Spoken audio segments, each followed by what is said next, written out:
अरे माता जी प्रणाम। जी अरे बेटा खुश रहे, तू आ गया। अच्छा माता जी, ये आपके बेटे की चिट्ठी और ये इसके द्वारा भेजा गया मनी ऑर्डर। खुश रहे बेटा, भगवान तुझे हमेशा सुखी रखे। अरे चाहे दुनिया इधर की उधर हो जाए, पर तू हर महीने की पहली तारीख को ये मेरे बेटे की चिट्ठी और मनी ऑर्डर देना नहीं भूलता। अरे माता जी, हम तो अपनी ड्यूटी निभा रहे हैं। ये तो आपका बच्चा इतना अच्छा है कि समय पे आपके लिए पैसे भेज देता है और चिट्ठी भेज देता है, हम ले आते हैं आपके लिए। बेटा एक काम और कर दे। अब बोलिए माता जी। तू जानता है कि मेरे पास फोन नहीं है, इसीलिए मैं उससे बात नहीं कर पाती। इंतजार कर रही थी कि जब तू आएगा ना तो तुझसे कहूंगी कि एक बार मेरे बेटे से बात करा दे। देखिए माता जी, हर बार मैं आपके वजह से लेट हो जाता हूँ, पर कोई बात नहीं, मैं बात करा दूंगा।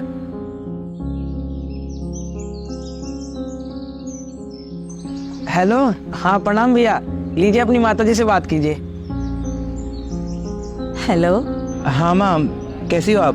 मैं तो बहुत अच्छी हूँ बेटा, तू कैसा है? बहुत बढ़िया माँ। कितने दिन हो गए तुझे देखे हुए, इतने महीनों से तू बाहर है, एक बार भी तुझे माँ की याद नहीं आती? अच्छा, आपको वो मनी ऑर्डर भेजा था मैंने, मिल गया आपको? अरे ये तो मिल जाता है, पर ये पैसे ये तेरी कमी पूरी नहीं कर सकते बेटा। एक बार आके अपनी माँ को अपनी शक्ल दिखा जा। अरे माँ, आपको पता तो है मेरा काम ऐसा है कि मुझे समय ही नहीं लगता। मुझे जैसे ही टाइम मिलेगा ना मैं जरूर आऊंगा। अभी आप चिंता मत कीजिए, अपना ध्यान रखिए। हाँ सुन, खाना टाइम से खाना, अपना ध्यान रखना। हाँ हाँ, मैं टाइम से खाना खा लेता हूँ। अभी मैं जा रहा हूँ, बहुत लेट हो जाऊंगा मैं। ठीक है माँ? हाँ हाँ। हो गई बात। बहुत अच्छा है आपका लड़का माता जी। अच्छा मैं चलता हूँ। हाँ, खुश रह बेटा।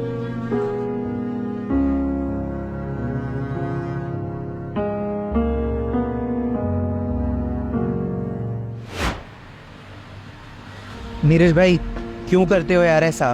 क्यों बार बार मुझसे झूठ बुलवाते हो? मुझे अच्छा नहीं लगता जब मैं माँ जी से फ़ोन पे बात करता हूँ और उनको लगता है कि मैं उनका बेटा हूँ। सच तो तुम जानते हो ना, फिर भी ऐसा क्यों करवाते हो मुझसे? गुरप्रीत भाई, अब क्या बताऊँ आपको, सब कुछ तो आपको मालूम ही है। अब एक बात बताओ, 2 महीने पहले जब उनके बेटे की मौत की खबर की चिट्ठी आई, अरे मेरे तो पढ़ते ही रूह कांप गई और मेरी तो हिम्मत ही नहीं हुई कि मैं वो चिट्ठी उन तक पहुंचा दूं। अरे आप ही बताओ, अगर उस बूढ़ी माँ को ये पता लगता कि उसका जवान बेटा गुजर चुका है तो वो तो बेचारी सदमे में ही मर जाती। इसीलिए गुरप्रीत भाई, ये सब झूठा खेल रचना पड़ा। अब मैं खुद अपनी तरफ से 4-5 हज़ार रुपये मनी ऑर्डर भेज देता हूँ और खुद ही चिट्ठी लिख के उसे दे आता हूँ, ताकि उसको लगे कि उसका बेटा उसे चिट्ठी भेजता है, और आपसे फ़ोन पर बात करा देता हूँ। एक बात बताओ गुरप्रीत भाई, अगर थोड़ा सा झूठ बोलने से किसी की ज़िंदगी बच सकती है तो क्या गलत कर रहे हैं हम दोनों?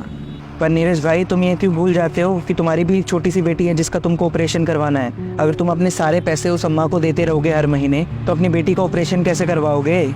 मुझे मालूम है गुरप्रीत भाई कि मेरी बेटी का इलाज भी होना है और उसमें लगेंगे 5 से 7 लाख रुपया। अब 4-5 हज़ार में तो उसका इलाज होना नहीं है, लेकिन इस बूढ़ी माँ का घर चल जाता है।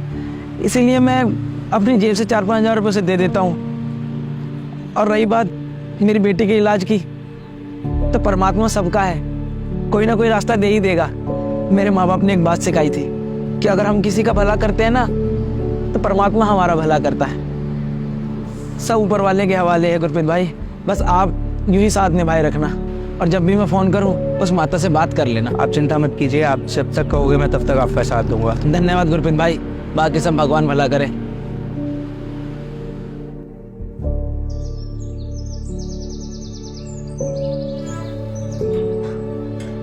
अरे भैया, वो माता जी यहाँ रहती थी, मैं बहुत देर से दरवाजा भी खड़खड़ा रहा हूँ, खोल नहीं रही है। अच्छा, वो माता जी? अरे भैया, वो तो कुछ दिनों पहले गुजर गई। गुजर गई?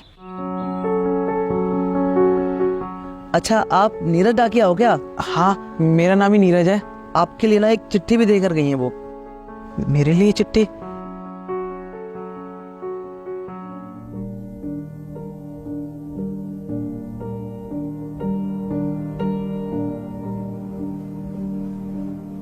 अरे नीरज भाई, मैं इंतजार करता रहा, आज तुमने माँ जी से बात ही नहीं करवाई मेरी। नहीं भाई, अब कभी फोन करने की जरूरत नहीं पड़ेगी। क्यों? और माता जी का स्वर्गवास हो गया। क्या बात कर रहे हो? और जाते जाते चिट्ठी मेरे नाम छोड़ गई। इस चिट्ठी में क्या है?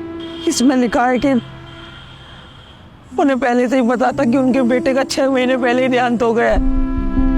हमें लग रहा था कि हम उनके साथ नाटक कर रहे हैं, लेकिन वो सब जानती थी। और तो उन्होंने वो अपना छोटा सा मकान भी मेरे नाम कर दिया और इसमें साफ साफ लिखा है कि इसे बेचकर मैं अपनी बच्चे का इलाज करा लूं। नीरज भाई तुम सही कहते थे। अगर तुम दिल से किसी का भला करने की सोचते हो ना, तो भगवान भी तुम्हारे साथ भला ही करता है। जब वो जिंदा थे तुम हर महीने उनकी मदद करते थे, और वो जाने के बाद तुम्हारी इतनी बड़ी मदद करके चली गई ताकि तुम अपनी बच्ची का इलाज करवा सको। भगवान उनकी आत्मा को शांत हो भाई।